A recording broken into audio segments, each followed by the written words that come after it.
Good afternoon. Thanks for joining us on the WWL Louisiana News at 4. I'm Devin Bartolotta. Here are today's top headlines. 2 people were killed in a plane crash near the Bogalusa Airport this morning. Parish officials say a small aircraft crashed into some woods just before 11.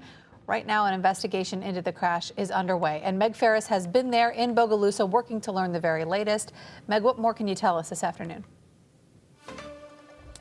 Well, we've learned the identities, Devin, now of that couple. They were both 68 years old, a married couple, Bill and Tommy Day from Seguin, Texas.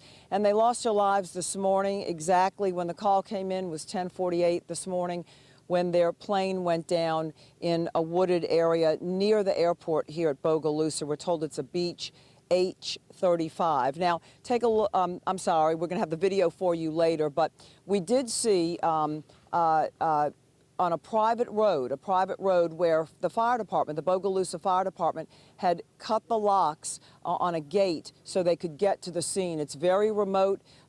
It's hard. We tried all day to try to actually get to the scene, but very wooded area outside of the airport. But we did see the FAA arrive. 2 people, a member of a fire department and an FAA investigator arrived on the scene with big boxes and knapsacks to start the investigation. We're also been told that the NTSB is investigating. Now, what the sheriff told us here in Washington Parish, Sheriff Smith, tells us that he doesn't know this for sure, but what happens here at the Bogalusa Airport, this is often a refueling stop for these small aircraft that are going from one place to another. We do not know at this time where the couple were going, but he said it's very possible that they were stopping here to refuel. The fire department did not take long to put this fire out. We talked to a resident who said she did see the black billowing smoke right after the plane went down, but the fire department, when we talked to them, they had already left the scene, put the fire out, and left the scene, a couple of hours later. Now, right now, information is sketchy as to why it happened. Of course, you know these NTSB investigations take a while to figure it out. I asked the sheriff, did the plane land on trees? And he believes that it did clip trees somehow. It's not like it landed and crashed in an open field. But sadly, he said that the couple were instantly killed. So that's what we know for now. We'll have in the next half hour some pictures and video to show you, but still at this point, no pictures of the crash site. Reporting live from the Bogalusa Airport, Meg Ferris, WWL Louisiana. All right, Meg, thank you so much. Certainly much more to come on this story.